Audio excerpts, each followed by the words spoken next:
things to be discussed about focal atrial tachycardias include clinical presentations, ECG findings, electrophysiology study, and ablation. In epidemiology and clinical presentation of focal atrial tachycardias, 3 to 17% of SVTs are focal ATs. 8 to 10% of these patients present with tachycardiomyopathy, and focal atrial tachycardias are most commonly seen in structurally normal heart. The presence of a structural heart disease makes the diagnosis of an atrial flutter more likely. The usual symptoms of a SVT are present, like paroxysmal palpitations, pre-syncope, syncope, and atrial tachycardias are incidentally detected at times or during an investigation of a patient.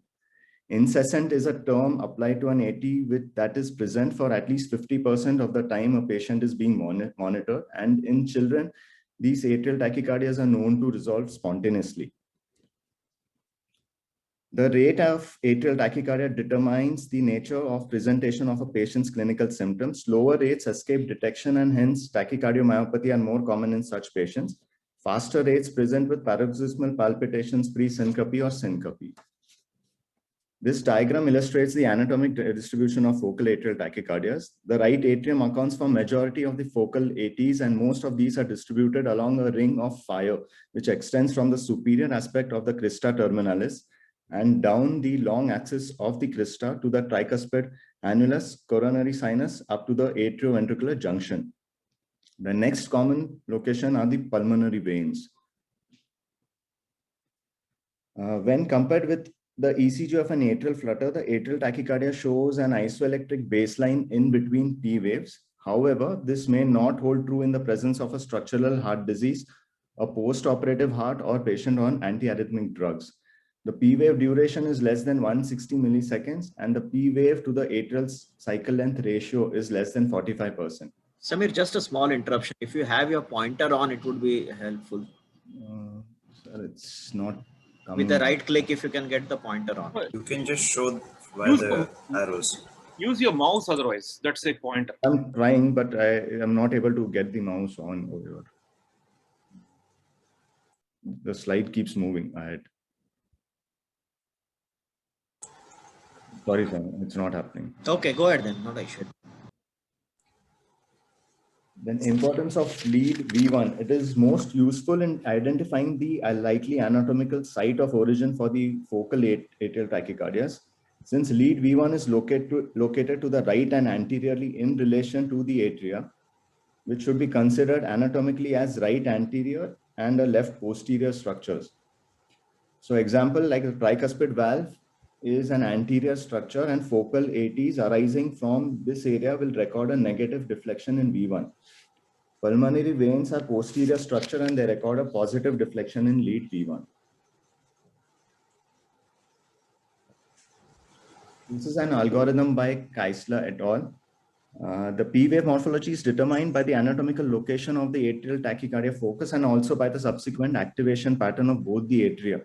Localization algorithms are a useful guide for localization of an AT focus in a structurally normal heart. Atrial disease or prior surgery renders these algorithms less useful. A simple interpretation of this algorithm is that a negative V1 indicates origin from the right side. Isoelectric suggests a septal origin, and a positive V1 suggests a left-sided origin of focal tachycardia. Positive P waves in inferior leads suggest a superior to inferior activation, while a negative P wave in these leads suggests a inferior to superior activation. There are certain pointers which point to the origin of this focal activation, like terminal lead V1, it's likely RA, a terminal positive V1 is likely LA, negative AVR is right atrium crista terminalis likely. If AVL is positive or biphasic, right atrium likely, right superior pulmonary focus can also exhibit this positive P. A bifid P wave is suggestive of pulmonary vein likely. 1 and AVL both negative points towards left atrial appendage. Inferior and chest leads negative points towards CS body. V1 equiphasic with never negative in a AVL is perinodal.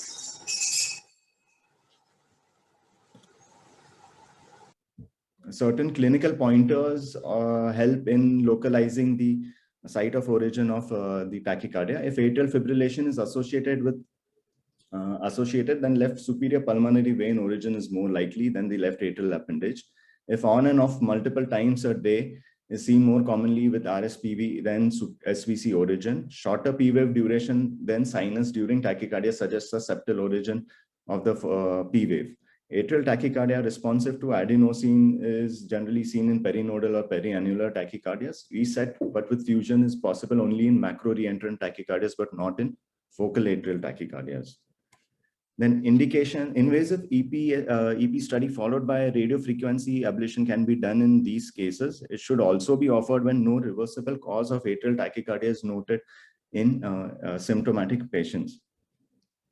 During an EP study, it is important to discuss with the patient and relatives the procedure of EP study in details, including non-inducible tachycardia and hence abandonment of the procedure.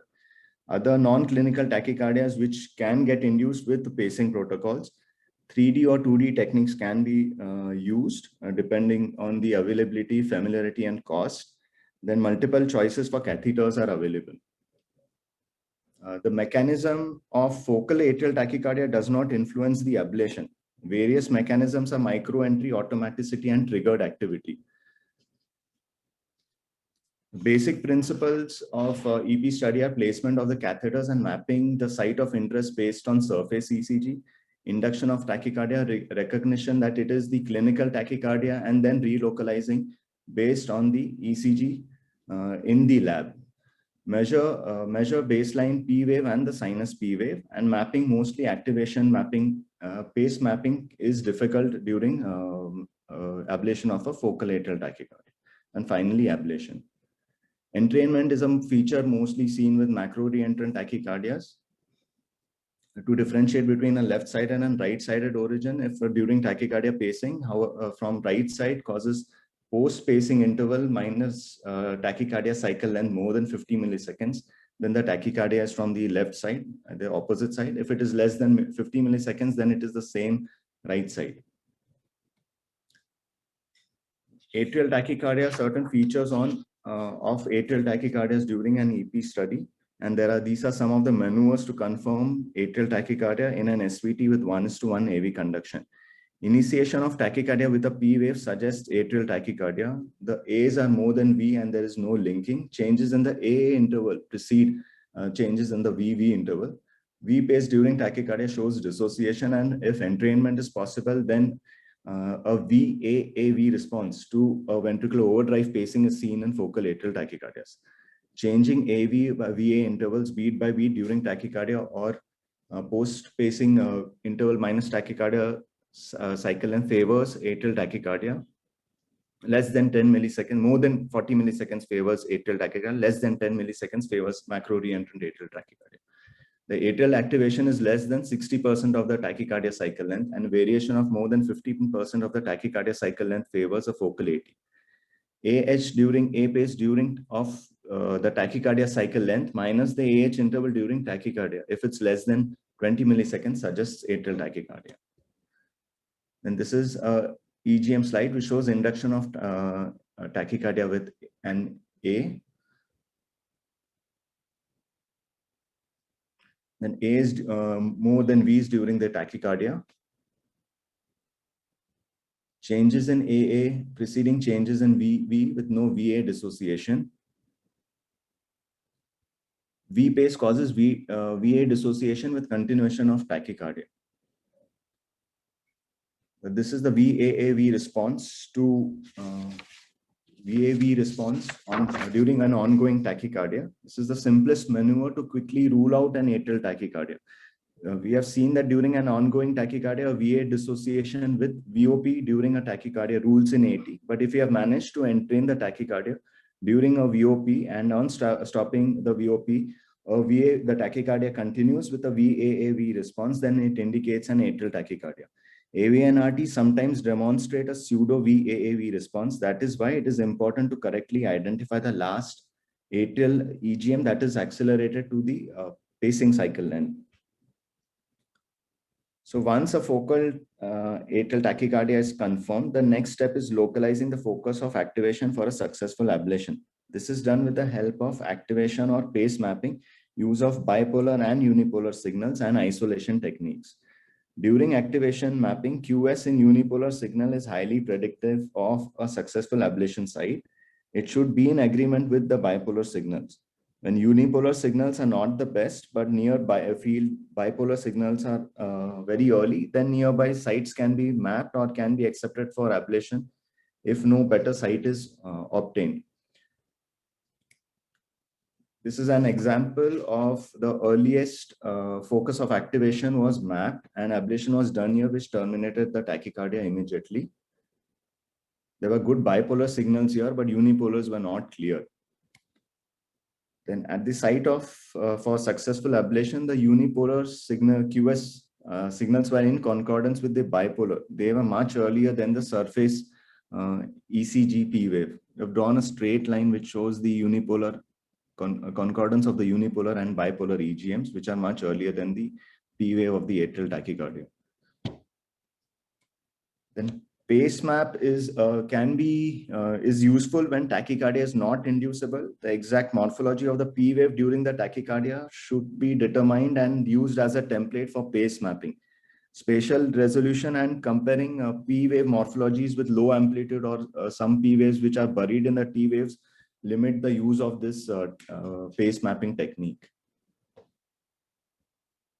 Then focal and fractionated continuous potential suggests microentry, and these are also sites for successful ablation. Focal ATs from pulmonary veins may cause AF and require pulmonary vein isolation. Then 3D mapping is activation maps display the local activation by a color-coded overlay on the acquired 3D geometry. And these focal ATs demonstrate a radial spread of activation from the earliest local site of focal activation, which spreads in all directions. In macro re-entry, the progression of colors is like early meets late activation, suggesting macro re-entrant tachycardia. And in these cases, total activation is in similar range of the TCA. We can go through some case examples of atrial tachycardia. This is an ECG of a patient with paroxysmal normal complex tachycardia, long RP interval, responsive to adenosine, was taken up for EP study and radiofrequency ablation in the view of considering it to be a regular SVT, or AVNRT or AVRT, because it was sensitive to adenosine. The normal AH and HV intervals, RV pacing with central conduction and a VA 2:1 conduction was noted, the bottom half. Then during atrial pacing, narrow complex tachycardia was initiated with an A.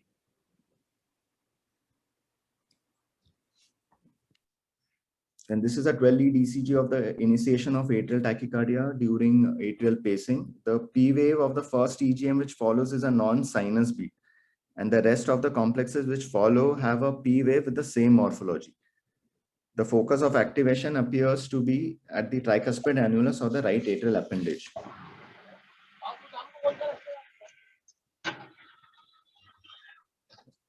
So in this tachycardia with 1:1 AV conduction, the AA changes precede the VV changes. Ventricular overdrive pacing during the tachycardia shows VA dissociation, more A's and less V's. Since it was adenosine responsive, when adenosine was administered, two different responses were seen. First, the tachycardia slowed down and terminated in the left half. This was then followed by an AV block and AV block, which is seen in the right half of the picture. Atrial tachycardia responsive to adenosine suggests perinodal or periannular tachycardias. Now the tricuspid, after this, the tricuspid area annulus was further mapped. And then this, at the tricuspid annulus, the distal electrode of the mapping catheter shows the earliest local EGMs, which are earlier than the atrial signal seen in the distal electrode of the His. A straight line is drawn, which shows the earliest signals in the distal electrode of a mapping catheter, and it is earlier than the A signals of the His catheter. Then on increasing the A caused VA fusion-like complexes, but here unipolar signals are not shown because they are not useful around the annulus. Then with the onset of ablation, there was immediate termination of the tachycardia, and on continuation of energy delivery, few non-sustained beats of tachycardia continued, and finally the tachycardia terminated.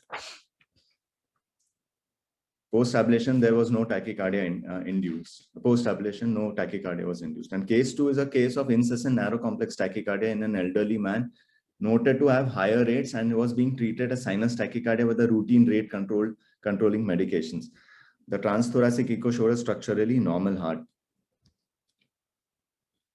In this 12-lead EKG, the V1 is positive, AVL is negative, localizing it to the superior mitral annulus. Then VVA variability is preceded by AA variability, which again confirms atrial tachycardia. Then mapping at the annulus showed a very early local A signal, then the surface P. The mapping catheter is at the annulus, which shows both A and V, and the local A signals are much earlier than the surface ECG P wave. This was almost 43 milliseconds before the surface ECG P waves. Then this was the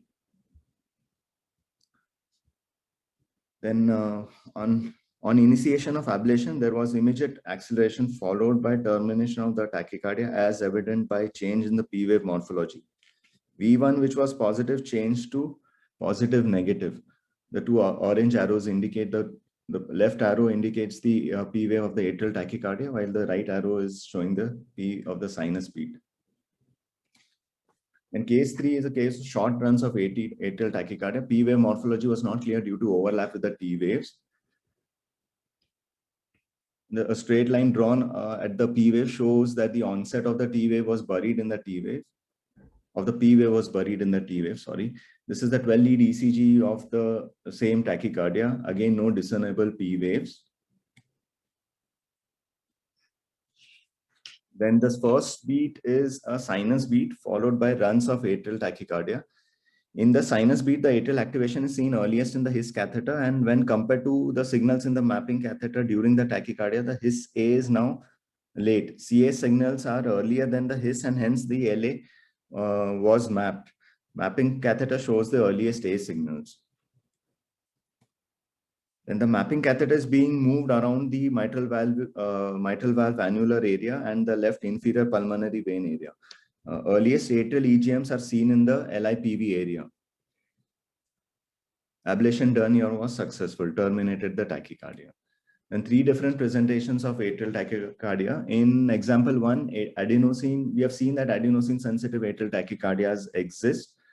Not all adenosine sensitive SVTs are AV nodal dependent tachycardias. So it is imperative to perform these pacing maneuvers to rule out atrial tachycardias. Atrial tachycardias can also present with slower rates and may be overlooked. Careful examination of surface ECGs can shed light upon the tachycardia.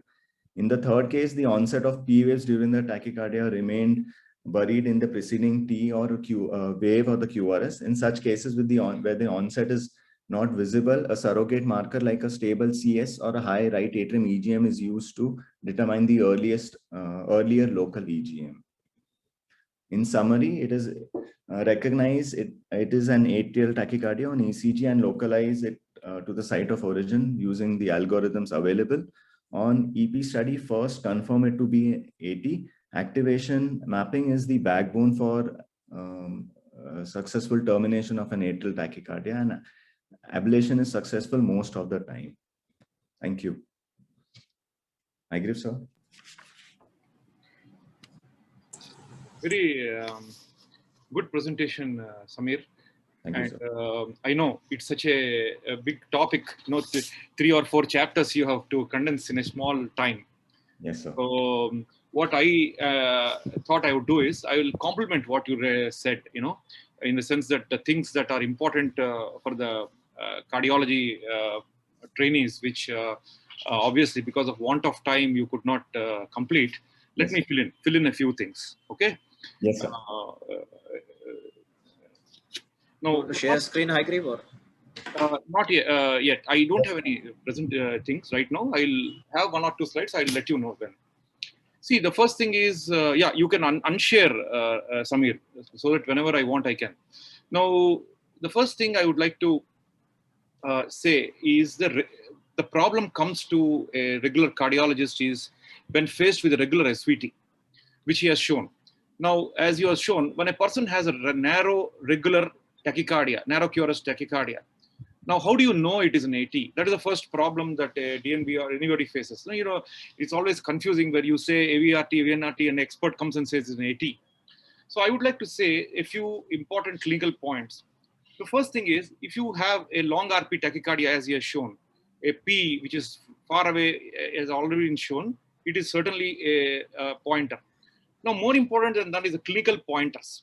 Suppose you have clinical pointers like a patient, you're called in to see a patient with COPD, a patient who has undergone some surgery, and you're called in to see a regular narrow QRS tachycardia, and or a patient who has heart diseases like a post-ASD surgery, or a mitral valve disease, rheumatic or non-rheumatic, anything, or an LV dysfunction, old myocardial infarction. If you have these kind of clinical scenarios and regular narrow QRS tachycardia, you should first suspect an atrial tachycardia before you think of an AVRT or AVNRT. These are clinical pointers, because always we don't make a diagnosis by ECG as people think.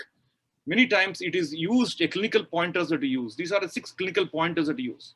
Second thing is, if you have a Holter where you have a lot of narrow QRS tachycardia and they're coming in bursts, you have a burst of tachycardia at 10, 15, and again, a short burst, short burst. Generally, these kind of bursts happen with AT and not with AVNRT or AVRT. This is again a pointer towards these kind of things.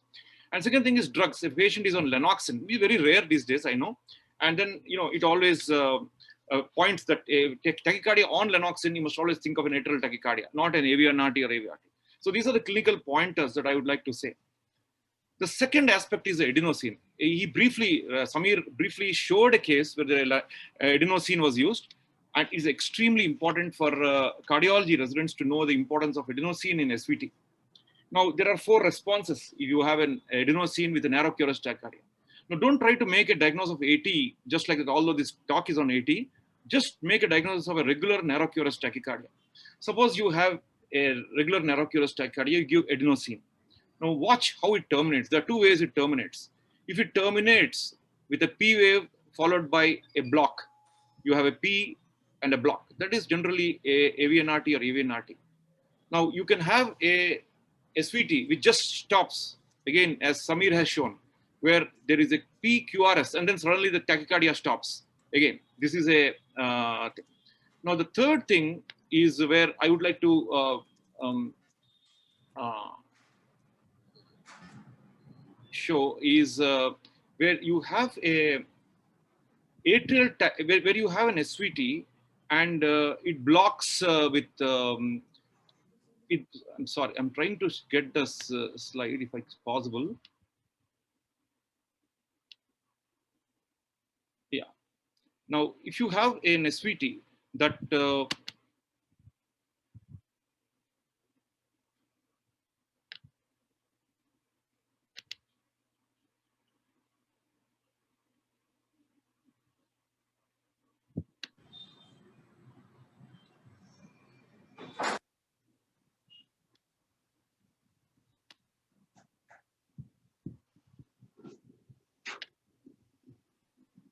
can you see the slide? Not yet. Yes, we can. Yeah, you can see. Now you can see this is a slide where this is the atrial electrograms. That means this Just is go a to the catheter. view mode, na? Yeah, this is a yeah. This is one. Yeah, this is a catheter which is placed in the atria. You can see the atrial electrograms.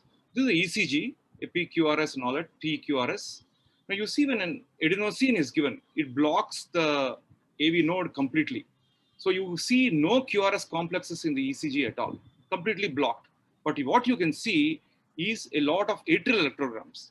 Here it is an atrial fibrillation because there's an irregularity, but in atrial tachycardia also it looks something like this. So what you see is a lot of atrial electrograms, but no QRS complex. So adenosine can act in this manner also. It can act in this manner where you have a continuing of arrhythmia. So it is not that adenosine has not acted. Generally, the residents tell me that we give adenosine and the tachycardia persists. It is not a tachycardia is persisting. you have made a diagnosis. So these are the 4 methods in which you have adenosine acting. Adenosine can certainly help you to make a diagnosis of atrial tachycardia. So if you have an SVT, you give adenosine and the atrial activity continues, it will give you a diagnosis of atrial tachycardia and also help you to decipher the P wave morphology, which will make it easier for you to diagnose.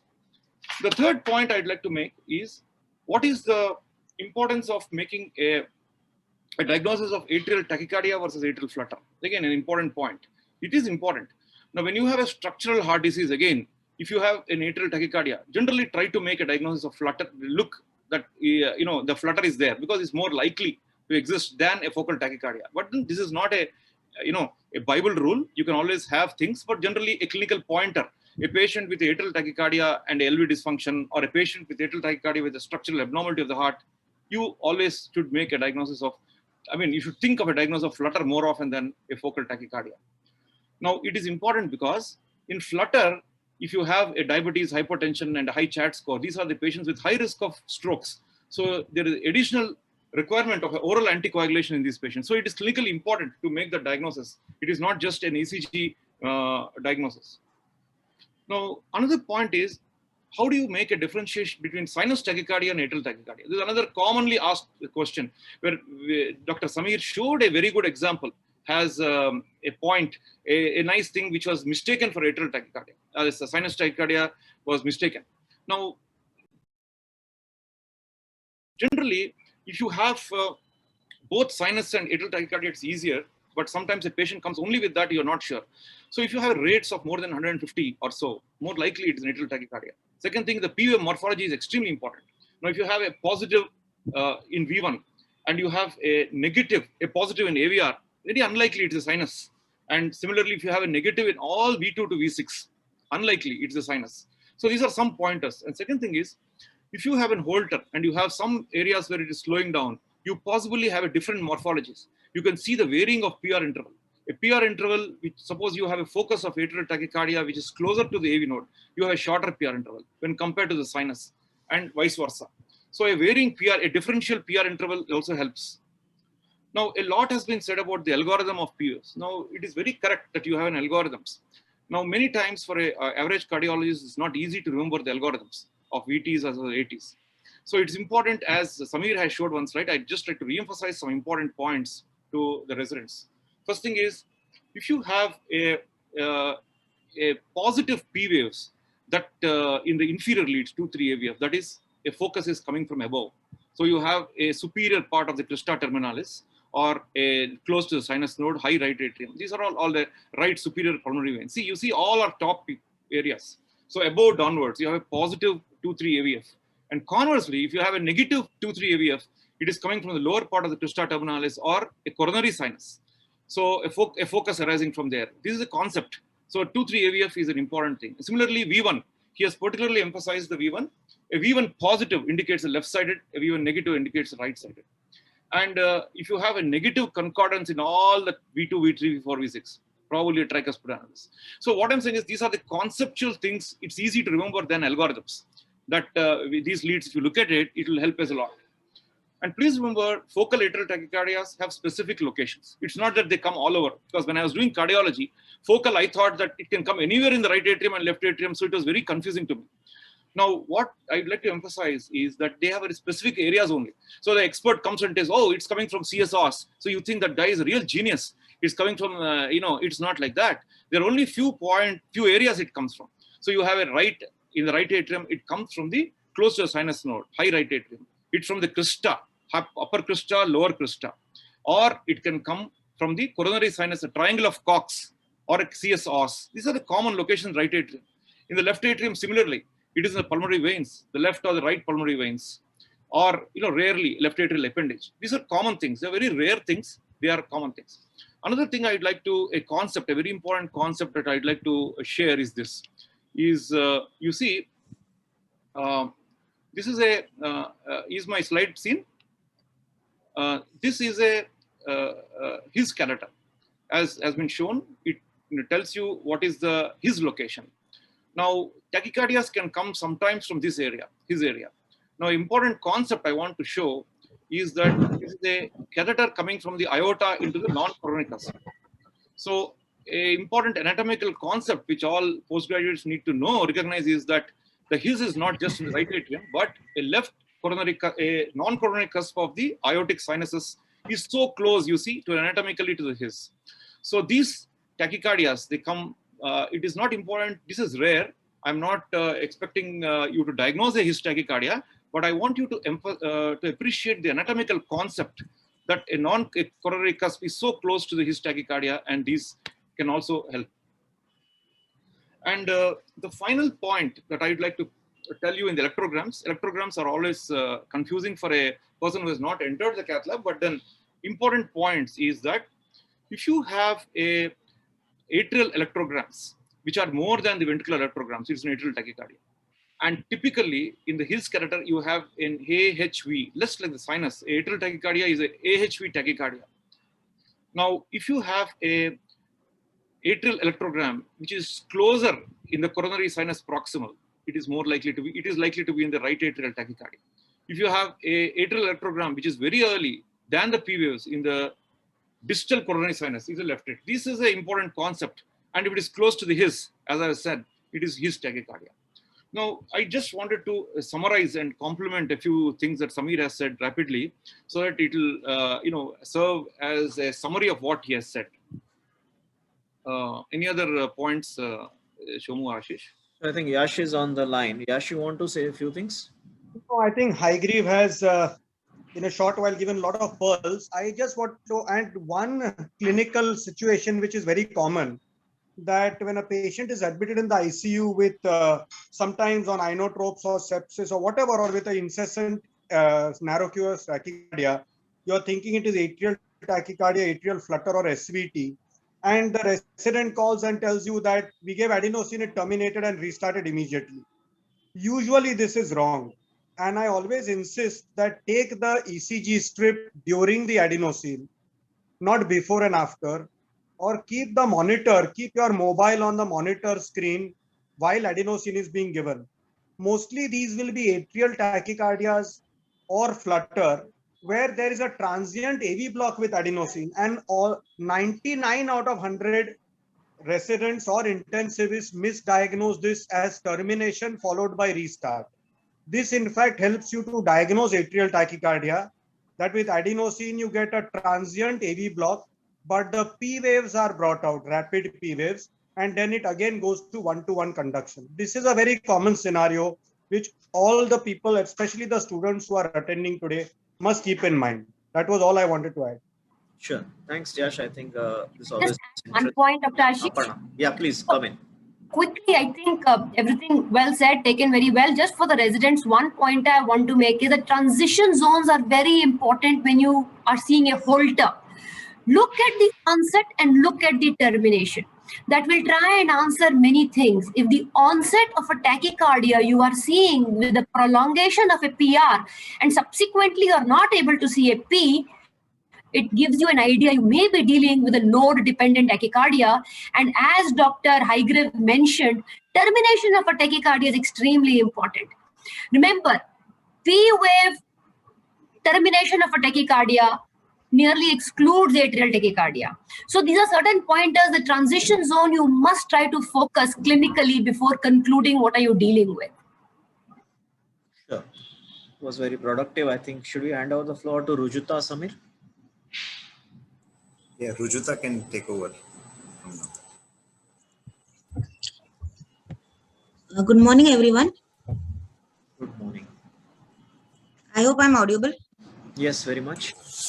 Good morning. I'll be presenting a case of a clinical case of atrial tachycardia. You can share your slides, yeah, Rujuta.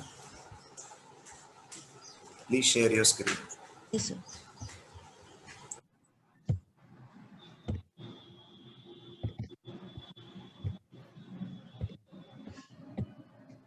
Yeah.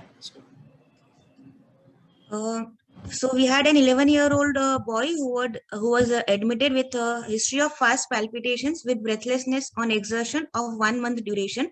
His heart rate was noted to be 180 to 210 per minute, and he was being treated as sinus tachycardia with failure.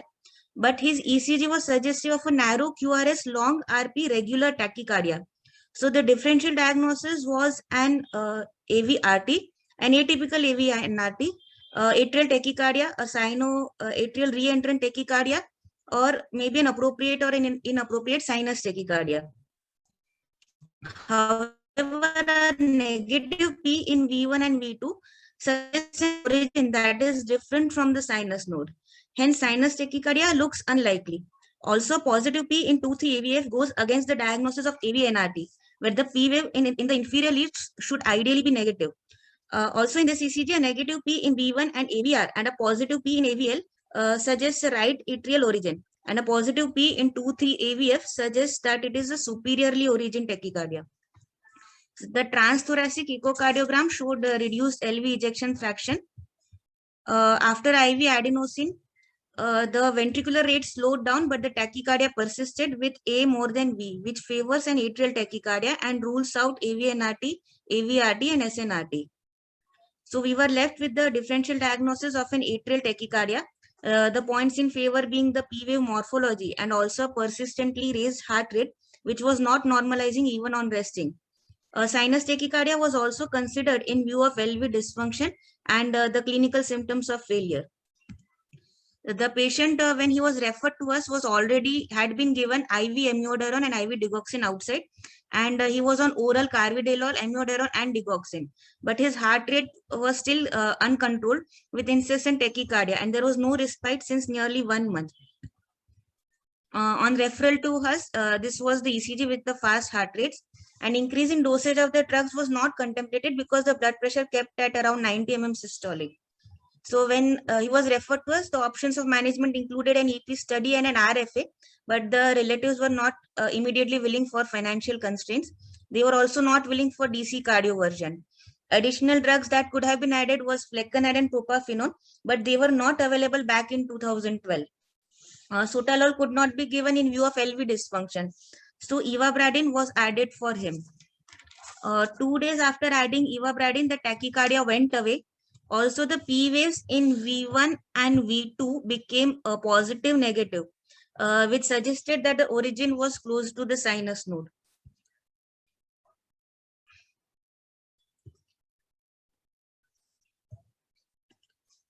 After stopping ivabradine, to see whether the tachycardia had responded to ivabradine or not, because he was on other drugs also, the patient had recurrence of tachycardia on the second day of stopping ivabradine. So he was again started and he became asymptomatic that day. Also, amiodarone and digoxin was discontinued and he was continued only on carvedilol and ivabradine. An echo was called after 1 month. At that time, he was asymptomatic with a heart rate control to 80 beats per minute. The echo on follow-up showed that the LV function had normalized. So the diagnosis of an ivabradine sensitive incessant focal atrial tachycardia with tachycardiomyopathy was kept. Focal atrial tachycardias can be paroxysmal or incessant. They can be a result of one or a combination of mechanism, which includes automaticity, triggered activity, or re-entry. Since our patient was ivabradine responsive, looks like automaticity was the mechanism here. 8 to 10% of patients present with atrial tachycardia with tachycardiomyopathy, especially in the pediatric age group. The treatment includes rate control with beta blockers, calcium channel blockers, or digoxin, and rhythm control with antiarrhythmic medications, DC cardioversion, or an EP study and radiofrequency ablation. On follow-up, the patient preferred medical management and remained asymptomatic with normal heart rates on ivabradine. After 1 year, he was lost to follow-up. After 3 years, he again presented with similar complaints after stopping ivabradine. Again, LV dysfunction was noted with an EF of 30% and he was symptomatic for heart failure. ECG again showed same tachycardia as previously, a negative P in V1 and including V2, V3 and V4, and a positive P in 2, 3 and AVF suggested a right atrial appendage origin or a right atrial appendage origin or a tricuspid annulus in origin. So this is the 12-lead ECG that showed that the tachycardia during EP study. This was a 12-lead ECG that showed that the tachycardia was same as the clinical tachycardia. This tracing shows a narrow complex tachycardia with a cycle length of 377 milliseconds. with the earliest A recorded from the high RA catheter and a positive HV interval with 1:1 AV association. V pacing during tachycardia showed that VA dissociation, which confirmed it to be an atrial tachycardia. Adenosine was given, which decreased the ventricular rates with no change in the P wave rates, which ruled out AVRT and AVNRT. This is the 12-lead ECG post-adenosine, which gives a clearer P wave morphology.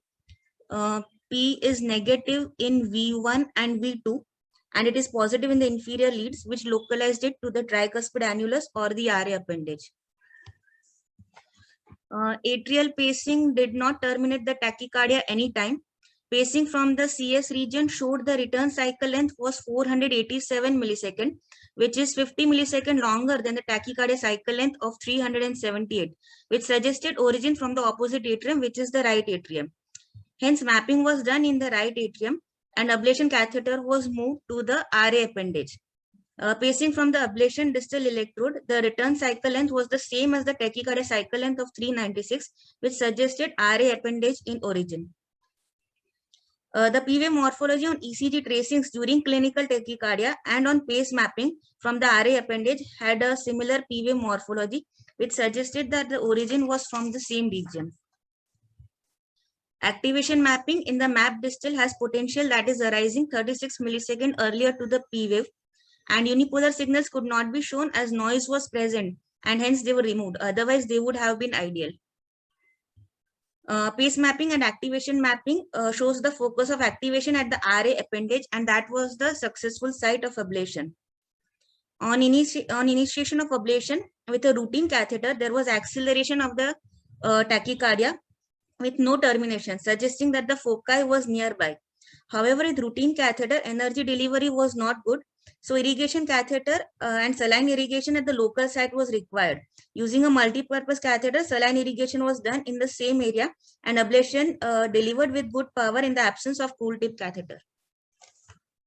Delivery of energy caused slowing followed by termination of the tachycardia. Now the 12-lead ECG shows a positive and a positive negative P wave in V1 and V2, and which was initially negative. So this suggested a sinus nodal in origin. Post-ablation tachycardia was not inducible on pacing protocols, and sinus rhythm was achieved post-ablation. So the learning points from our EP study was that ECG localization is important pre-study. Adenosine during atrial tachycardia is helpful to bring out the P waves. Adenosine sensitive atrial tachycardias are usually periannular or perinodal.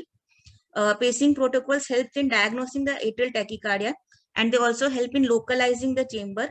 Entrainment mapping is helpful in localizing the focal point of origin of the atrial tachycardia.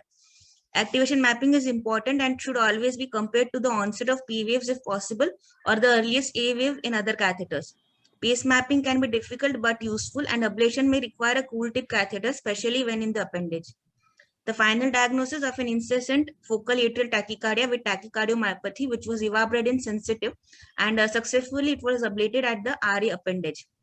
Ivabradine responsive atrial tachycardias generally are seen arising from the atrial appendages in a study done at the institute. Thank you. Yeah, nice. Haigreve, I just wanted to come in to say if you can explain two things in your discussion. One is elaborate on tachycardiomyopathy, and then using conventional catheters, how do you guess where the origin of the focal atrial tachycardia is? Yeah, a very pertinent point. Before I go on to these two questions, the thing that I wanted to say, general talk is to emphasize the importance of drug therapy. A very nice demonstration of in 2012 itself of use of ivabradine to terminate atrial tachycardias. Now, this is generally a lesser known medication in these things. Now, it is known that those atrial tachycardias which arise from the vicinity of sinus node, they are responsive to ivabradine, one of the additional drugs. So it is a commendable demonstration of this thing in the example. Now, coming to your question on tachycardiomyopathy.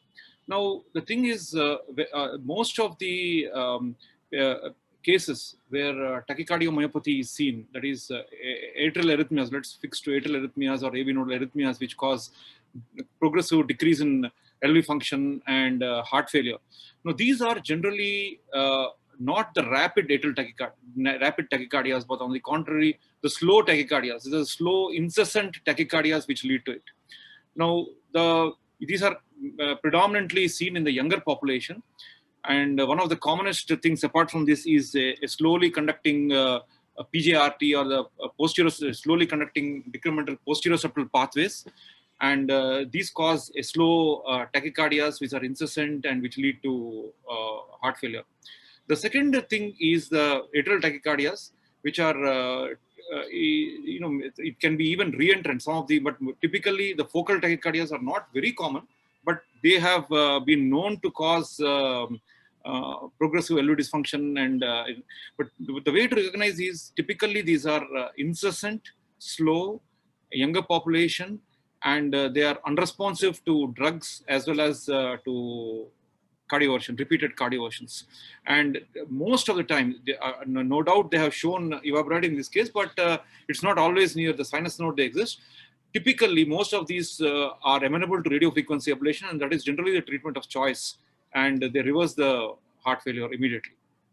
Now, the 3D mapping has, now coming to the second part of Ashish's question, 3D mapping no doubt has proven beyond doubt that the ease of mapping and ablating tachycardias, both atrial and ventricular, because in case of focal tachycardias, what is shown in one of the slides is very nicely shown is a centrifugal propagation of the atrial arrhythmia from a single focus, which gives the operator an ease of diagnosis of the focus of the location of the atrial arrhythmia, and hence an ablation.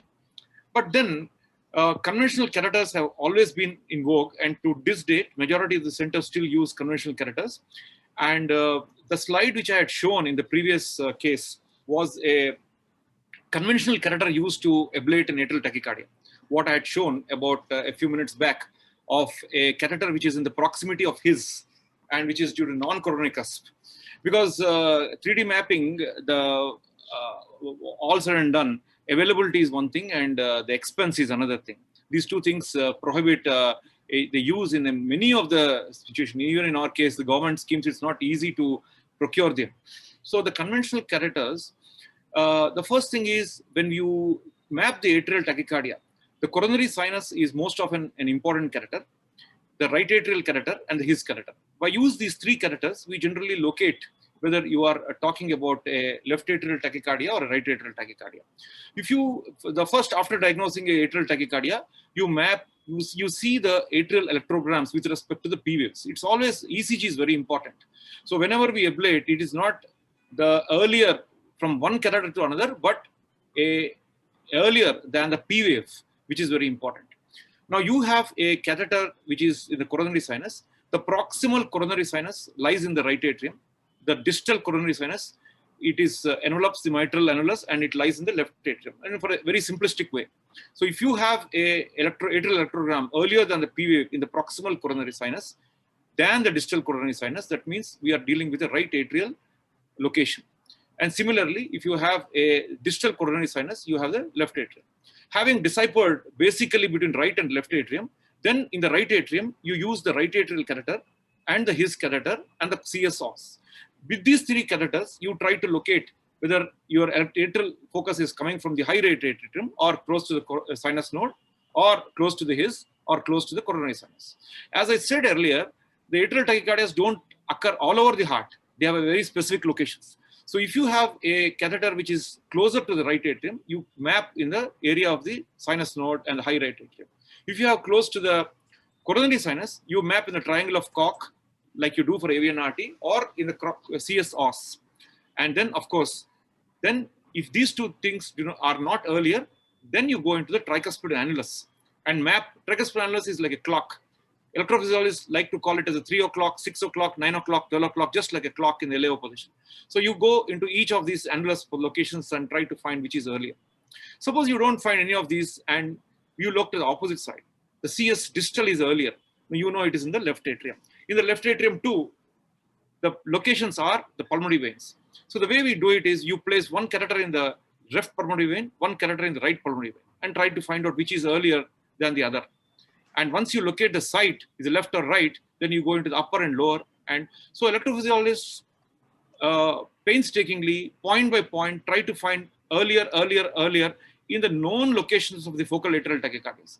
So in the right side, triangle of Cox, the CSOs, the tricuspid annulus, the crista, the high right atrium, the His. So when you find it the His, as I said, burning at the His is a very dangerous thing. I showed in the slide, you go into the non-coronary cusp and try to map it. In the left side, it is a left pulmonary vein, right pulmonary vein, or very rarely you go into the left atrial appendage and mitral annulus. These are just like the tricuspid annulus. These are the systematic way to map with a conventional catheter using this one. Correct. So this kind of a deductive thinking is required using multiple catheters to try and narrow down to the approximate region from where the atrial tachycardia comes. And then with your ablation catheter, you try to fine tune and find a site which is as early with a reference to the onset of the P wave. That's how you would localize a focal tachycardia.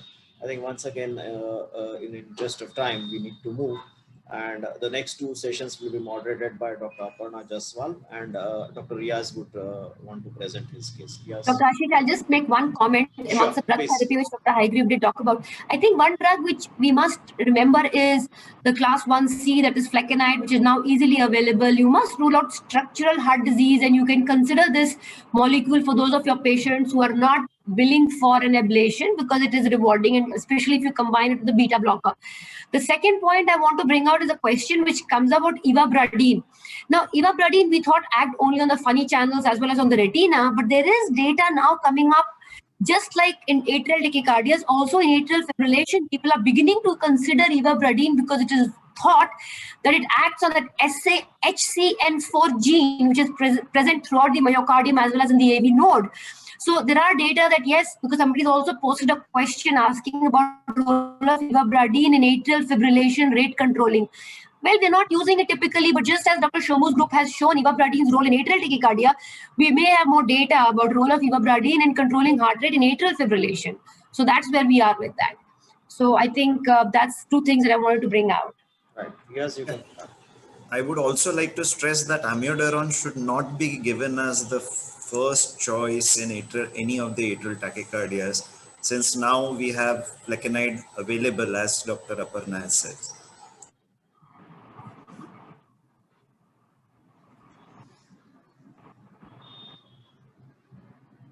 So over to Riaz. Yeah. Riaz can share his slides.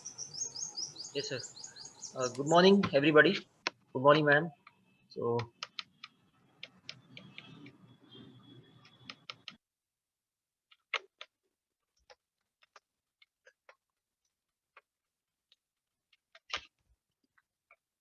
today I'll be talking about atrial arrhythmias and why we need to investigate them thoroughly.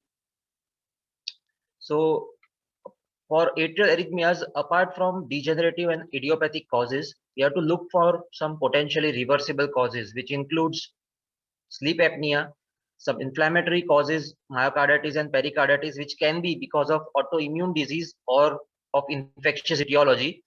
Autoimmune diseases like sarcoidosis and lupus, and infection in our country, you should specifically look for tuberculosis, and recently with the COVID pandemic, viral myocarditis.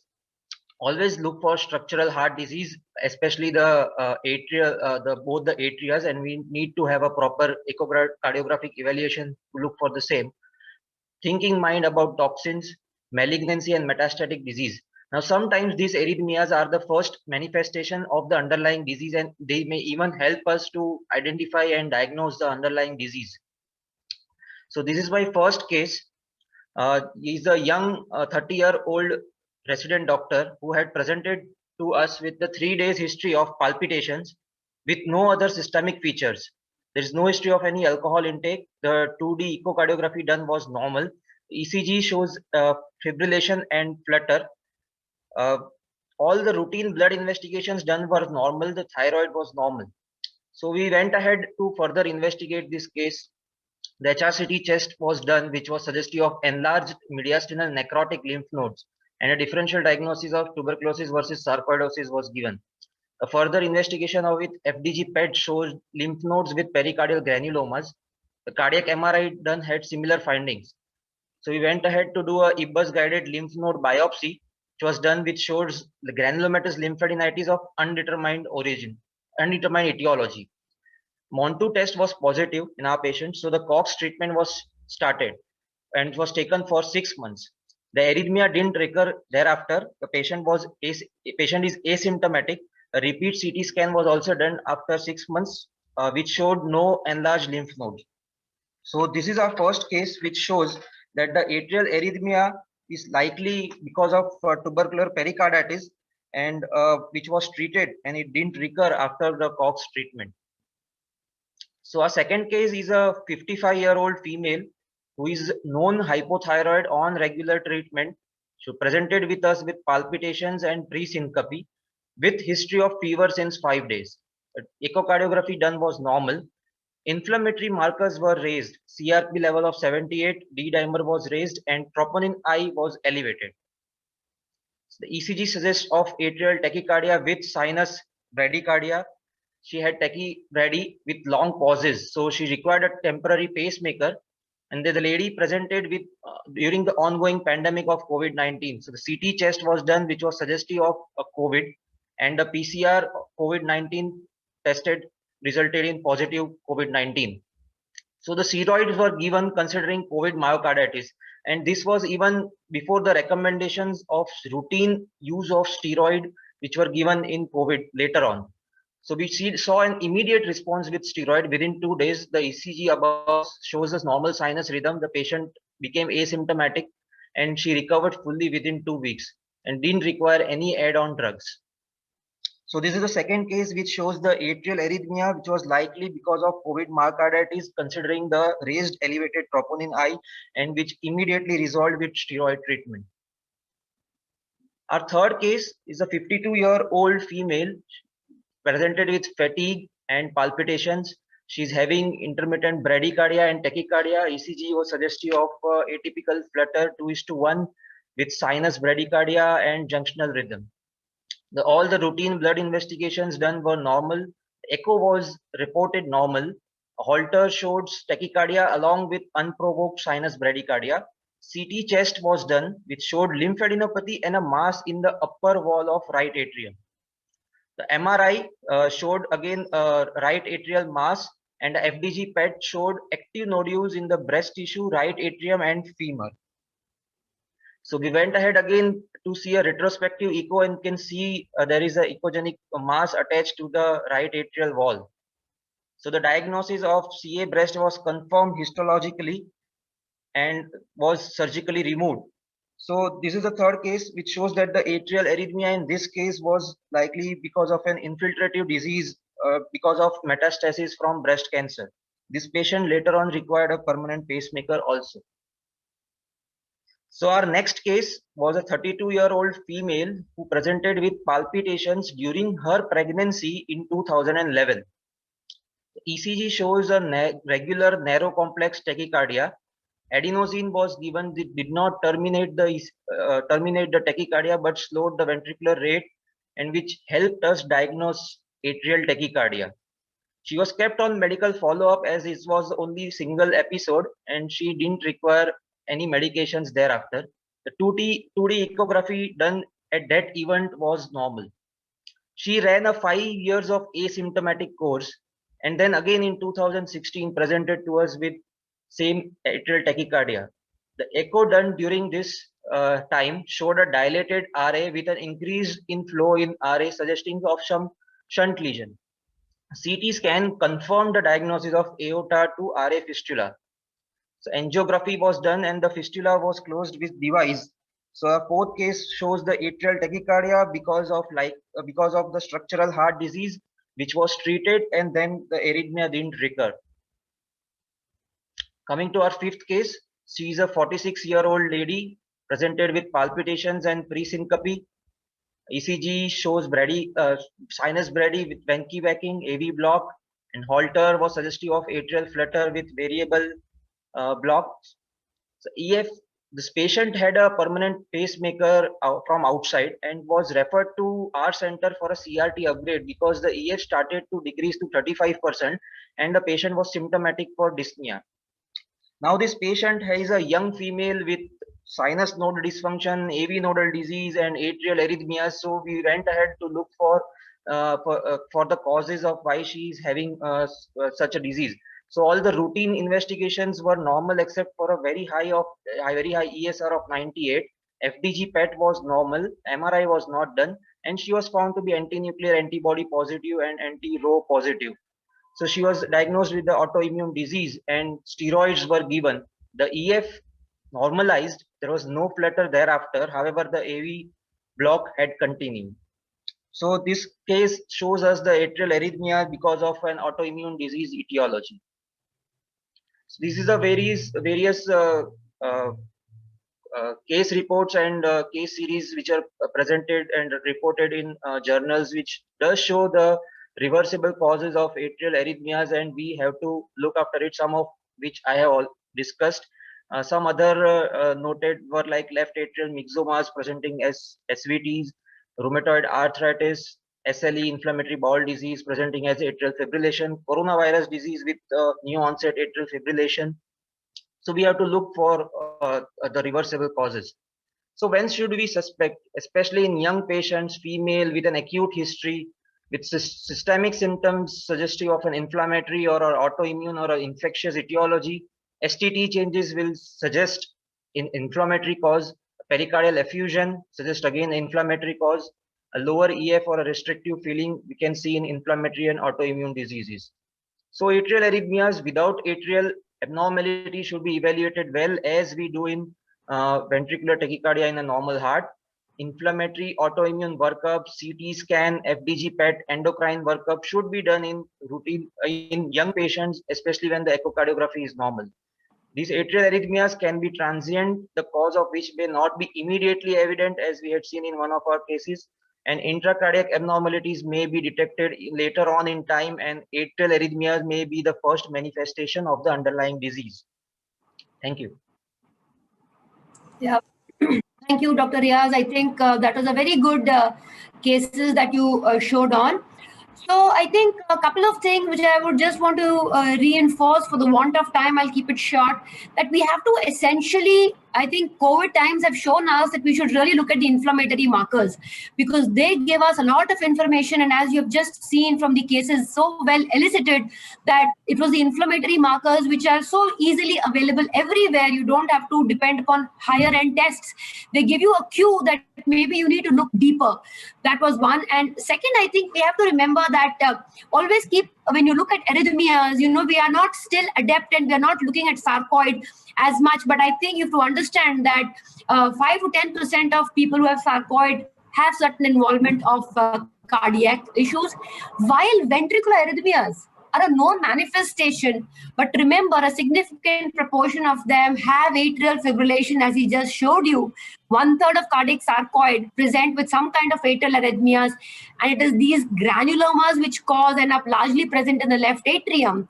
So I think the take-home message is that we must exploit the diagnostics when you look at the atrial tachycardias and atrial arrhythmias.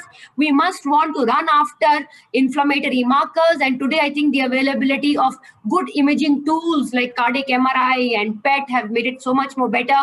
So this is a take-home message that we should really look aggressively and investigate them, and not kind of put them on any drug, especially as Dr. Shomu said, don't give them amiodarone and forget about them. Look for them, and they could be completely treatable either with an ATT or with steroids, changing their life pattern. So thank you, Dr. Riaz, for a wonderful presentation. I think we'll move on, and next presentation is by Dr. Shomu. Yeah, thank you, madam. It's wonderful to be presenting in this lecture. Am I audible? It's fine? Yes. Yes, you're audible. Perfectly fine. So as I discussed, Dr. Aparna will be giving her inputs. I will be presenting in case presentations, so that after each case we can discuss. This is very important to all the clinical practicing DM, DNB students. What should you do? So the two main venues for discussion would be the choice of a device in the presence of atrial arrhythmia, if you have to put any, and what happens if you have an atrial arrhythmia once the device has been already put in, and what is your clinical presentation as well as the approach. So let us see regarding pacemakers, ICDs and CRTs. And this is with pacemaker. We'll discuss in 3 parts. What is the choice of a pacemaker in a patient who has a symptomatic atrial tachycardia and a patient with pacemaker, and what is a patient with asymptomatic atrial tachycardia, which is detected on device.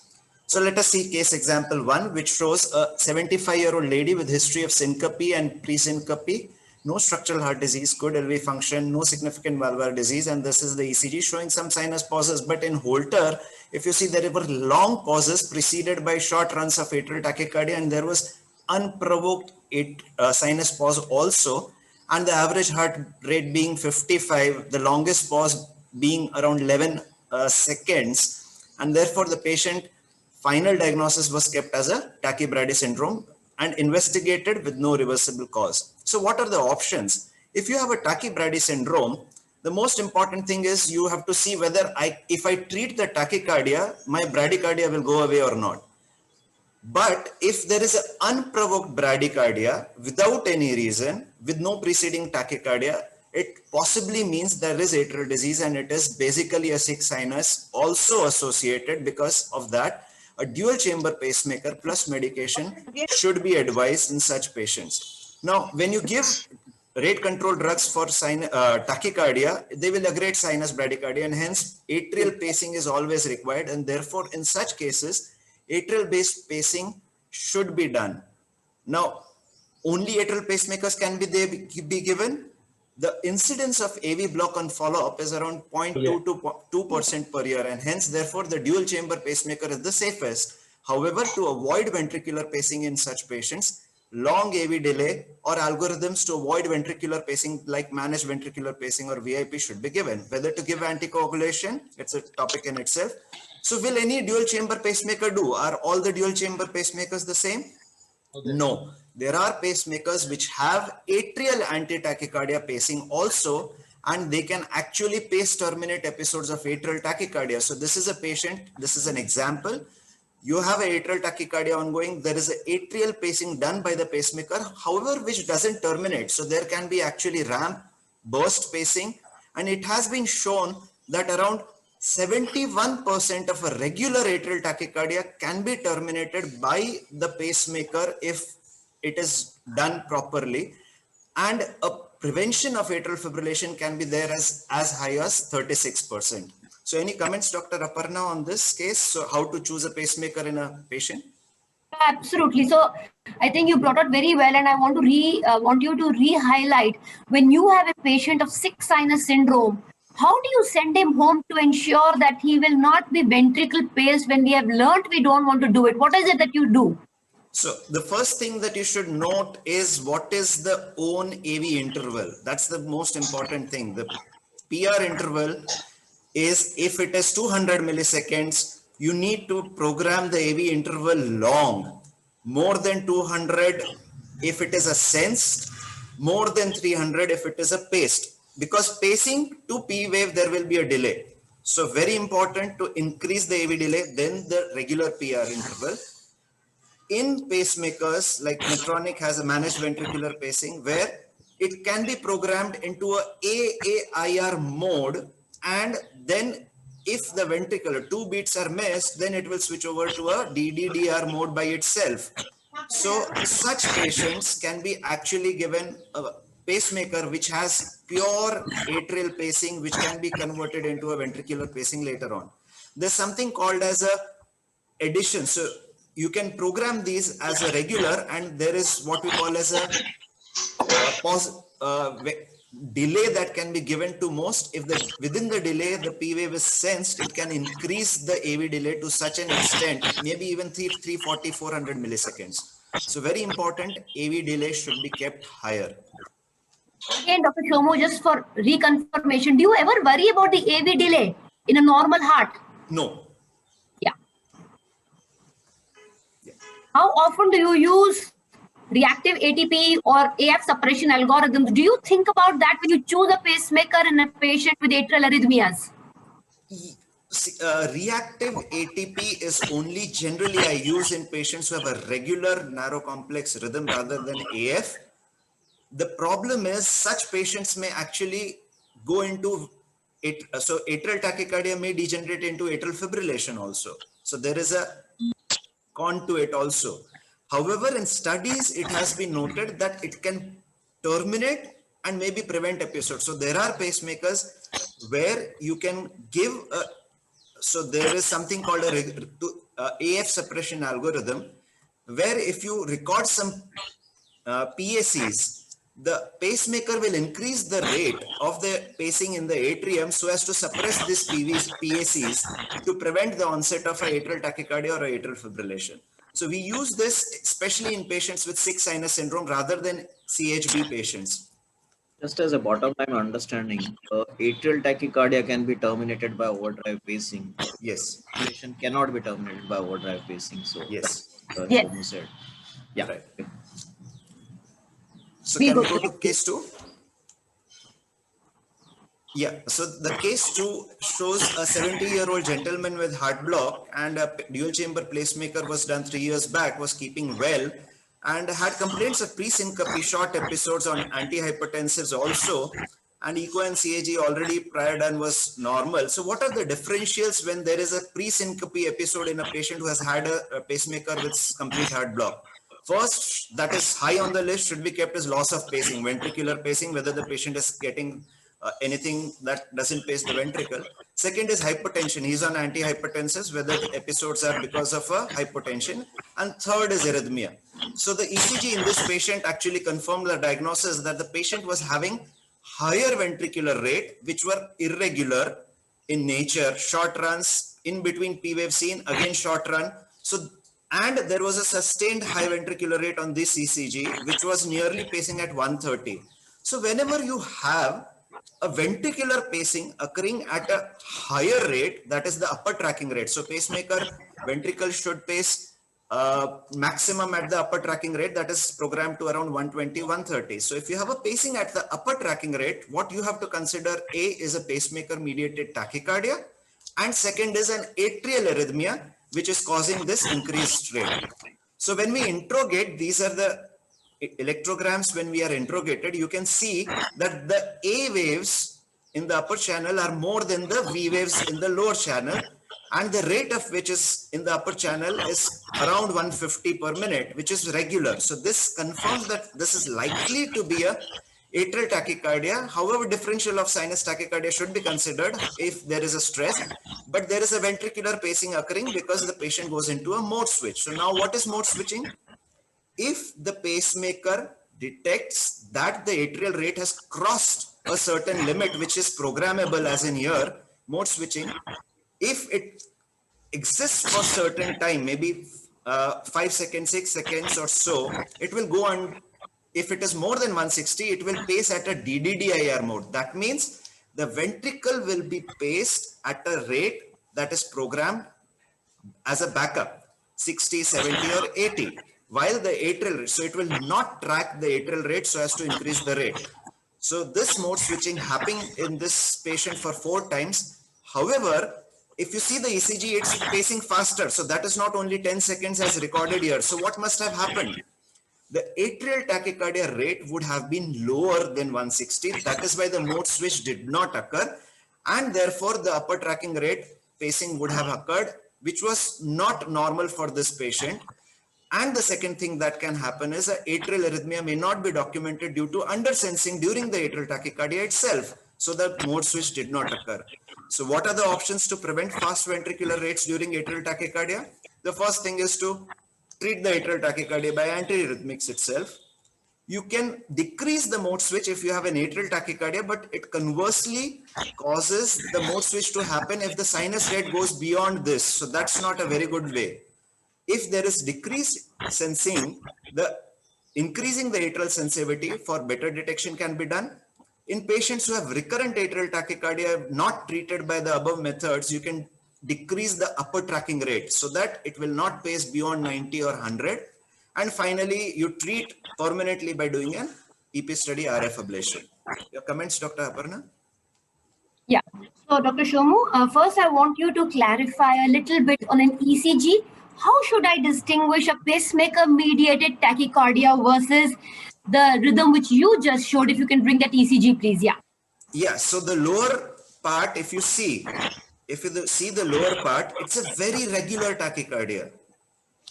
A regular broad complex paced rhythm at the upper rate of 120, 130, if you have. And if this shows a P wave which is somewhere outside in the middle, if it shows that, it's very likely to be pacemaker mediated tachycardia, and suddenly an APC or a VPC will terminate the same immediately. So atrial tachycardias cannot be terminated by a PVC.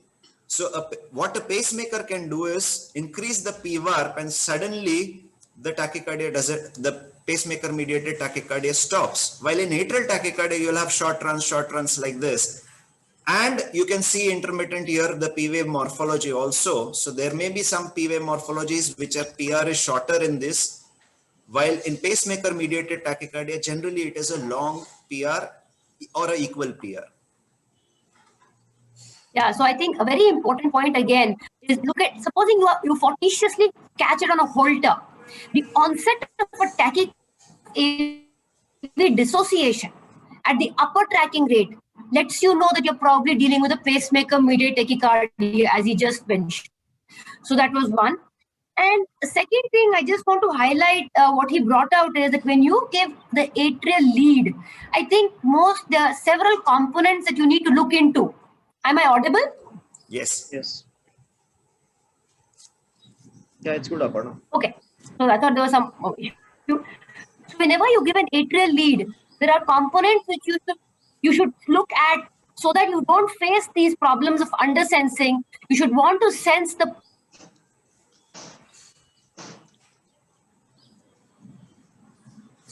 Dr. Aparna's voice has gone. Hear me now? Yeah. You hear me? Yeah. Yeah. So quickly, what Dr. Shomu said, so that you're not faced with the problem of undersensing, whenever you give an atrial lead, you should not just go and put it and quickly come out. Look at the P wave, look at the slew, look at the impedance, look at the threshold, look at the current of injury. Try and achieve all these good parameters when you are positioning your atrial lead in a pacemaker, so you don't face the problems which he just mentioned. So I think let's move to the next case, please. Also one more point, if you put the lead very near to the ventricle, it will oversense the ventricle, which will be fortuitously recorded as a AV both. However, with the blanking, it can be converted, so it can be stopped. So that is a more different topic. So let us go to case 3. This is a 76-year-old gentleman with a history of AVR, bioprosthetic valve, and intermittent CHB. He's obese, asymptomatic, not on any medication, and during pacemaker follow-up, you see 2 alerts. He's otherwise okay. A pacing is 3.7, ventricular pacing is 48%. All parameters are okay. But what you see is atrial mode switch episodes 305. And what you see are short runs. So you can see this atrial electrogram up. Now this is a regular rhythm, and suddenly there is a short burst of atrial tachycardia, which lasted for 16 seconds here. It lasted for 5 minutes, 16 seconds here. And it's all V sense earlier, but V pace during. Here you can see V pacing going on. And the longest episode was 1 hour, 6 minutes, during which there was a trigger, that is the AMS. Trigger was there, and there was V pace at a lower rate. So this is the upper rate. If the AMS would not have triggered, the ventricular pacing would have continued at faster rates. The AMS triggers, the ventricular pacing decreases to the programmed rate of 80. However, when the patient was conducting on its own, there was high ventricular rate episodes also. So the patients generally become symptomatic when there are high ventricular rate episodes rather than otherwise. So these patients will not become symptomatic, and therefore in this patient, no symptoms were there. So this patient had a AF suppression algorithm off before.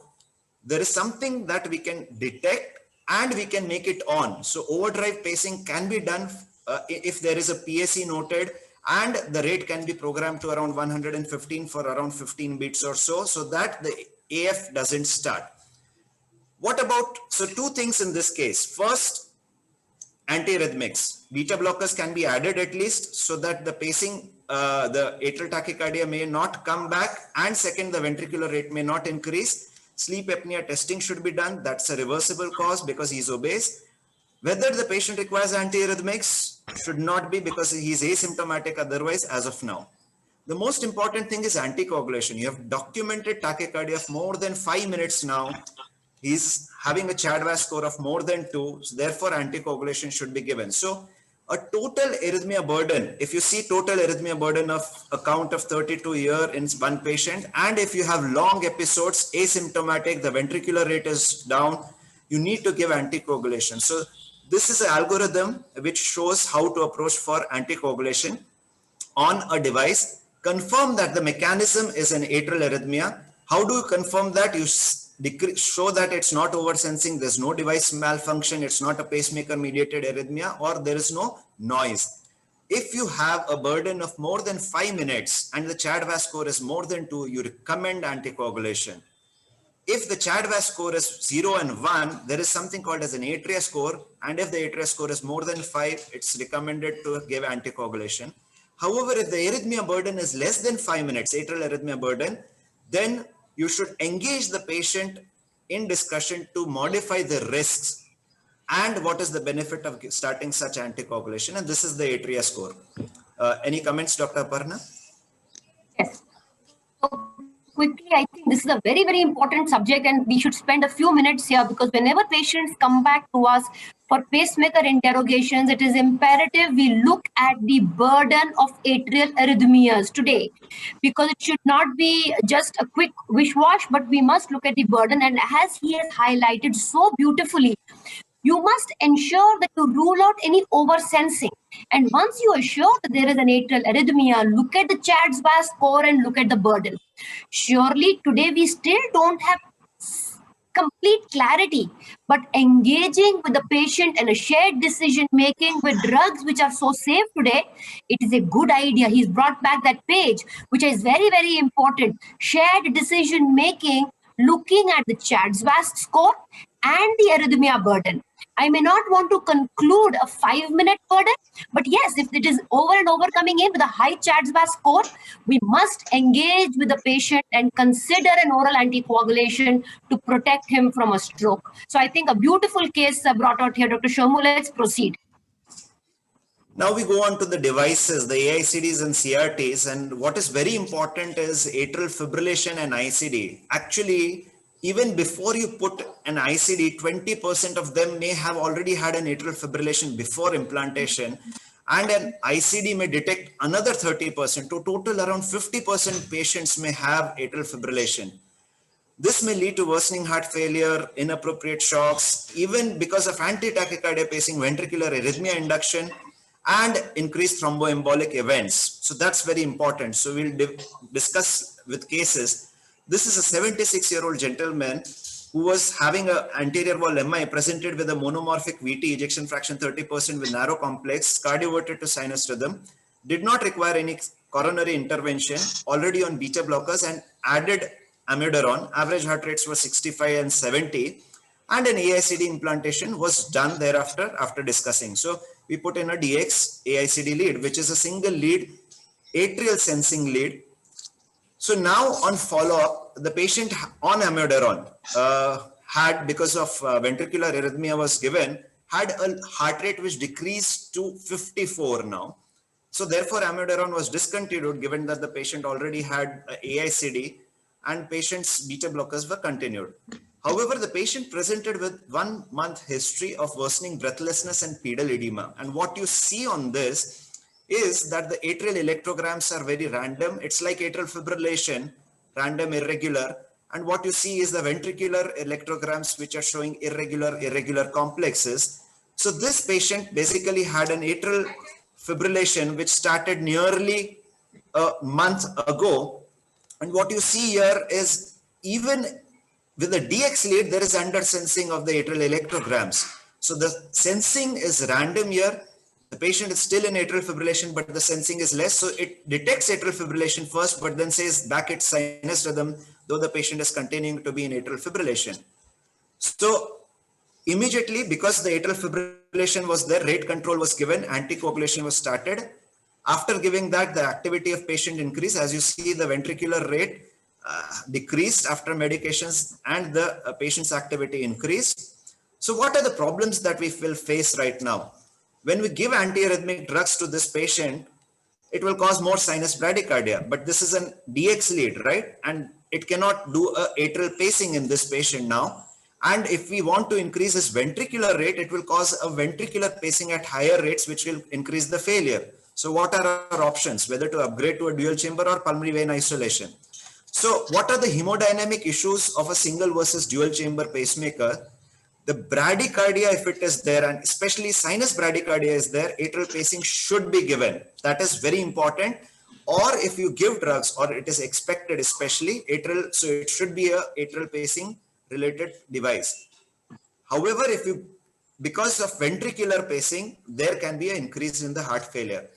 What about shocks, inappropriate versus appropriate shocks? So majority of studies have shown no difference in outcome in appropriate shocks with single or dual chamber AICDs. That is primarily because of atrial sensing issues, either because of over sensing the ventricular electrograms or under sensing the atrial electrograms during the tachycardia, addition of lead and a cost in a dual chamber, and when you don't want to pace the atrium, a DX lead can be there. So summary of choice of device implantation, if you have to put any for patients who want to be receiving a device, young patients with normal heart rate response in whom the chances of sinus bradycardia is low currently, a single chamber AICD suffices, or a DX ICD for atrial electrogram monitoring. Documented sinus bradycardia or expected sinus bradycardia because of drugs, likely you may need to give a dual chamber AICD. And in patients with LV dysfunction with a long PR or a wide QRS more than 150 milliseconds with or without atrial arrhythmia, a CRTD or a hot CRT should be advised. Your comments, Dr. Aparna? I think that was fantastic. All I want to make a point here is, supposing you've given a single chamber ICD and now the patient has sinus bradycardia. The option you mentioned was upgrade to dual chamber ICD. I just want to share from my own experience what we have done. Because of the economics involved in upgrading to a dual chamber ICD, we have given some of our patients a dual chamber pacemaker with atrial based pacing on the contralateral side. Because you can be facing these problems later on. So you can consider leaving the ICD as it is, and you can consider an atrial based pacing on the other side. That's all. I think we can move to the next case, please. Right. So this Shomo, you have been using the word. Shomo, just a minute. You have been using the word DX ICD. Can you just expand on what that? Yeah. So it's like a VDD. So initially there is a VDD pacemaker that used to come. It had a ventricular pacing, but there was an atrial sensing port which was actually positioned in such a way that that port was there in the atrium, sensing the atrial activity. So it used to sense the atrial activity and pace the ventricle, right? Now, ICDs do not require pacing most of the times. However, for diagnostic purposes, a company, Biotronic, has come up with this kind of device which can sense the atrium electrograms the same way as the VDD, but it amplifies the signal multifold so as to bring out the atrial electrograms much better as compared to a pacemaker sensing atrial. And that is how it may help to diagnose first atrial tachycardia and may help to differentiate atrial arrhythmias or SVTs from VT. So it is said to give a better diagnostic. However, the same issues, sensing issues related, and how much difference that it does to prevent inappropriate shocks. So that is primarily for that.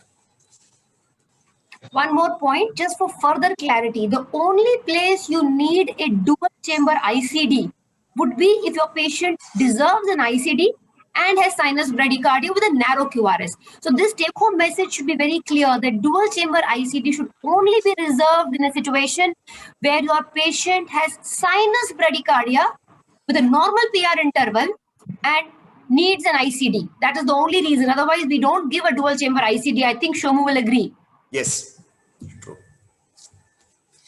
Yeah, so the last case will be divided into two. One is the first part, inappropriate shocks. So this is a NRI gentleman who presented to us in 2008, an ejection fraction of 25%, bypass was done 8 years back.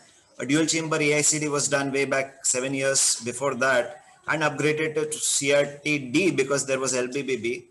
He presented with history of 2 shocks. Now what you see in this is basically a plot diagram, and this is the ventricular electrogram. If you see, the plots are the ventricle, which is lesser than the atrium. The atrium are much faster.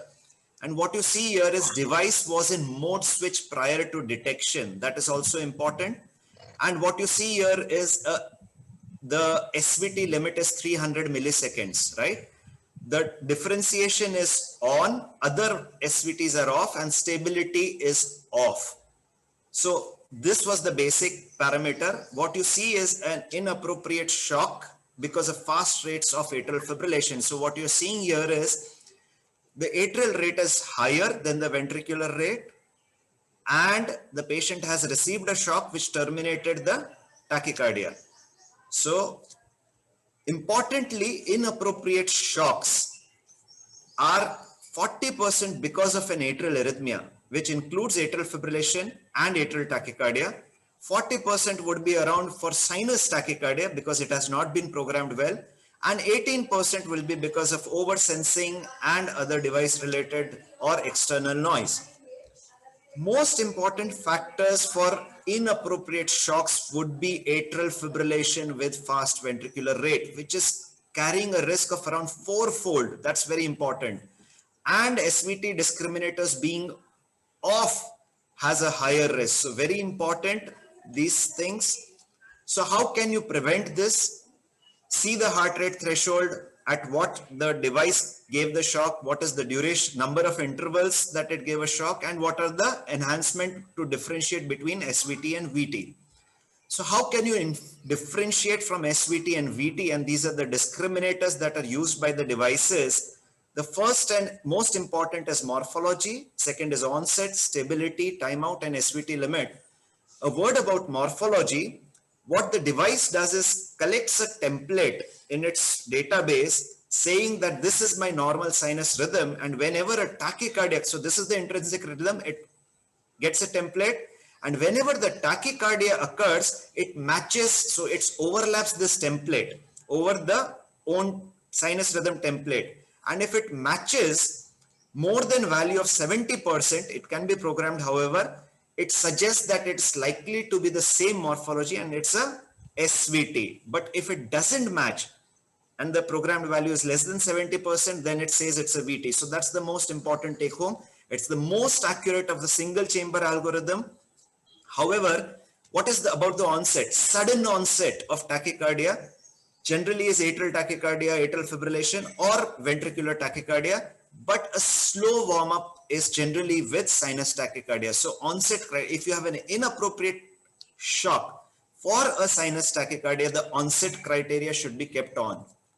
The last about stability criteria, very important, the RR interval is most commonly seen with atrial fibrillation, right? So more RR variation. However, it can occur in ventricular tachycardia in the initial and the later stage also. However, most important is a persistent RR variability suggests atrial fibrillation, and that gives a clue that this may be atrial fibrillation and this can be made on. There is a programmable rate at which the device will say, after this, I will not consider it to be a SVT at all. So they generally consider 200 and above because SVT should not conduct more than 200 rate. That's the AV node comes into picture.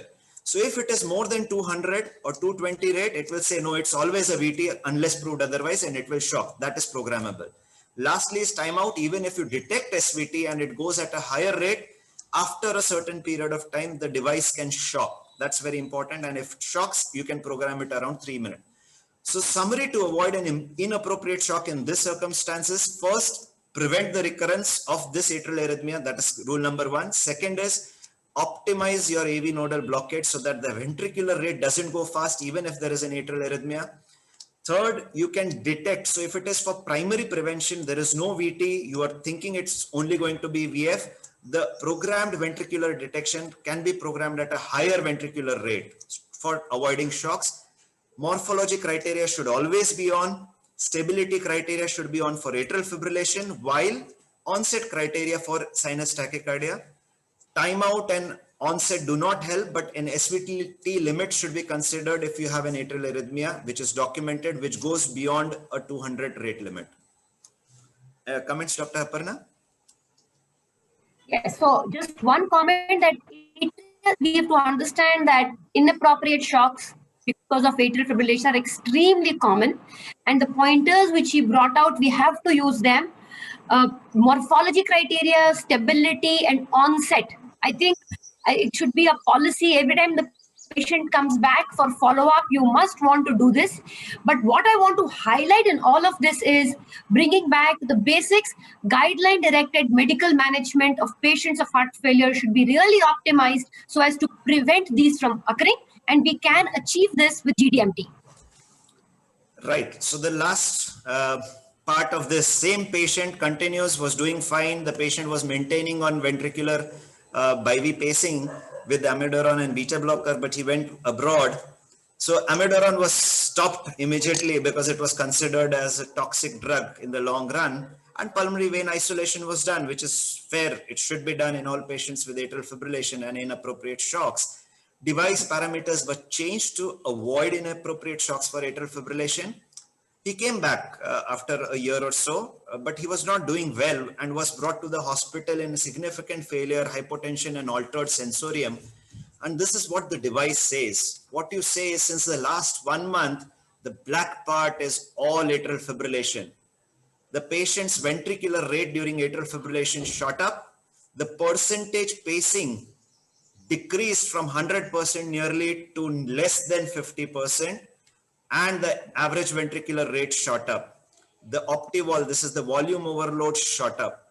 So this patient, because of atrial fibrillation, had a decrease in the pacing, LV pacing. There was a loss of atrial kick. There were higher heart rates, decreased diastolic filling, and increased neurohormonal activation leading to failure. So discussion is what we could have done. Re-ablation, do a proper pulmonary vein isolation again, additional lights for the second. Second is home monitoring, very important in the current scenario. Alarm could have been given just immediately when the patient went into atrial fibrillation. Third is AV nodal ablation, anti-tachycardia pacing, and allow maybe cardioversion, which is the last. So we'll discuss just a part of it. This is the CASTLE AF study in NEGM. And what you see is any patient who has undergone an ablation who maintains good sinus rhythm. These were all patients who had CRTD and ICD, like our patients. 100% of them had this LV dysfunction. The most important is decreased hospitalization, death from any cause, and worsening heart failure were much lesser in patients who had undergone an ablation. The only problem is in ablation in India would be it should be done in expert hands who do atrial fibrillation regularly. The risk of ablation and the risk of recurrence need to be done, and need for further procedure, as in this case, should always be highlighted. And obviously the cost benefit in India is to be considered. The second most important right now is a home monitoring. And you can program that if any, so it's a programmable parameter that if any atrial arrhythmia or a ventricular arrhythmia is detected, immediately an alert goes to the treating physician or the hospital, which can alert the patient to change his medication or come back to the hospital for a review. So if the patient would have come immediately, it would have done wonders treating this arrhythmia. And the study, that is the result study, showed that the hospitalizations due to heart failure were much lesser as compared to patients who were not on the study. Third is AV nodal ablation and atrial arrhythmia. So current guidelines, if you have LV dysfunction, atrial fibrillation, fast rates, you give a CRT in such a patients, or a HIS pacing, that is a physiological pacing.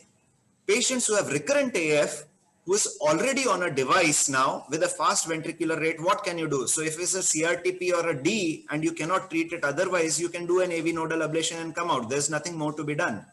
However, if you have a AICD and there is need for a AV nodal ablation, you will have to upgrade it to a CRTD or a HIS bundle pacing. In a patient who has not LV dysfunction and you have this problem, you can do an AV nodal ablation and evaluate, because then you have a ventricular pacing already been there. So if you have a chronic AF, you have a LV patient who has a device, a single chamber device, let it pace and see whether the LV dysfunction progresses or not. However, if the LV dysfunction progresses, you may need to have an upgrade to a HIS bundle pacing or a CRT at that point of time. The fourth point was anti-tachycardia pacing that we had shown in a pacemaker, and these are two big studies which showed that anti-tachycardia pacing in such patients with device patient was very effective, as high as 70% terminated with atrial tachycardia and 36% prevented atrial fibrillation. The mean burden reduction was around 87%. And last not the least, patients who received inappropriate shocks, as we say, during an episode of atrial fibrillation, the atrial fibrillation terminated in around 92% of patients. So shock is effective, but whether you need to give a shock for such a patient is very important. Your comments, Dr. Aparna. So all I want to tell on all of this was that two things which really make it important for us to understand was the mention of Castle AF and home monitoring. We have to remember Castle AF told us that AF ablation is really rewarding for those patients who have poor ejection fraction. Home monitoring again told us that it is of great value in reducing the morbidity and mortality in those patients who have poor ejection fraction. So these two elements which Dr. Shomu rightly brought out, we have to remember that we have to offer these therapies for those patients who have poor ejection fraction because it has mortality benefits. Yeah, summarizing, Dr. Aparna, this is a patient who was basically could not be treated for this because he expired, but definitely now summarizing all these cases, atrial arrhythmias in patients who are undergoing CED require more knowledge, need to choose the device appropriately before you put the device. That's very important to understand, because if you tell that you need to upgrade later on, it's additional cost, it's an additional problem that you'll have to undergo, the chances of infection increases. The second thing is you need to intervene when we detect an atrial arrhythmia. So first, determine its clinical significance. And second is whether the patient requires a medication to control it or requires an anticoagulation. And with AICDs, if the patient is having inappropriate shocks, program it appropriately, treat the underlying cause. Worsening heart failure, if the patient should be told that even if you feel breathless, please come to the hospital if you're not on home monitoring. It may be an atrial arrhythmia. You need to monitor your weight. You need to monitor your heart rate. That's very important. That's part of protocol rather than just saying that you're all okay otherwise. So, and intervention like an ablation or a home monitoring in high-risk patients can be given nowadays very easily and should be always told to the patient. Thank you very much. Yeah, I think in your summary slide, can we just go back to the summary slide, please? So I think what I have begun in all of my patients, before I give them a CIED, irrespective of what the reason is, I make sure we do a Holter. I think exploiting a Holter gives you a sea of information before you are going in. Take an additional 24 to 48 hours to decide what am I to do, because just on the basis of an ECG, going ahead and implanting a single chamber ICD may not be the best option. It gives you the arrhythmia burden. So fall back on the age-old diagnostic modality Holter, which really comes rewarding. So I think thank you very much. And we want closing remarks by Dr. Shomu. Yeah, if there is any other questions before we close, I think we'll be happy to address. Any comments from Dr. Yash, Dr. Ashish, any of the senior consultant, Dr. Highgrave? No, Shomu, it was a good symposium. I listened to most of it, and I think all the moderators' remarks also were very good. I missed in between, but I'm sure there must have been audience questions, and the postgraduates must have benefited well from this important subject. Yeah, keeping in line with the need. I just had one point to add. I was listening to Aparna talking on ivabradine, but please also remember that there is some data that ivabradine may also increase the incidence of atrial fibrillation. So that is one point to keep in mind. So in atrial fibrillation, as of today, there is no role of ivabradine in my opinion, but some atrial tachycardias, and Shomu has published some also, some atrial tachycardias which are automatic to respond to ivabradine. That's the only point I wanted to. I completely endorse what you're saying, sir. Completely endorse. Yeah, I think in keeping with the mind the postgraduate program that it is, I think Shomu has designed it well to cover all aspects of atrial tachycardia, as many as, and given a lot of new concepts starting from ECG through ablation and devices. I think that was a pretty complete job and benefit a lot of postgraduates. We had about 100 plus attending at any given time, and almost 85 to 90 were present all the time. So I think it was worth the effort. Shomo, you want to say some things that? Yeah, I think I should thank IHRS to have given this platform to all these postgraduates to learn what we are seeing in and day out. And it's also very important to give an opportunity to our junior consultants and residents to come up that will encourage them to bring up. Dr. Rujuta, who was second year, did a wonderful job explaining. Dr. Riaz, as a consultant, he presented well. So this gives a good opportunity for them to. So your theme of having junior people to present should do wonders maybe 5 years from now, and that will help in growth. And I would also thank Dr. Haigreve and Dr. Aparna for their pearls. It's really nice to have you here as our guest faculty, and thanks for taking time. Thanks to all the people who have listened up, and hope that this sessions would increase your knowledge and maybe help you troubleshoot in difficult situations, and you know when to refer patients to your colleagues as electrophysiologists rather than handle many a times by yourself. Thanks. Right. Thanks. Right. As the clock strikes, I think 11:50. We have had another useful session of EP through the IHRS DMD teaching program, and next time we will again get staff from a big institute to similarly teach all the cardiology postgraduates in the country.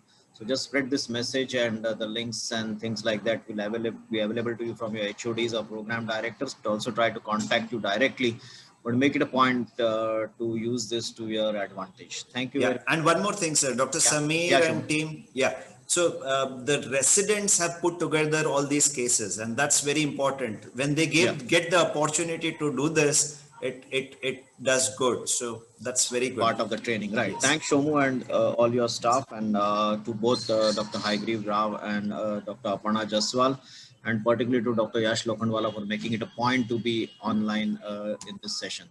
Thank you very much, everybody, and see you next month. Bye-bye. Thank you. Thank you so much. Thank you. Bye-bye. Bye.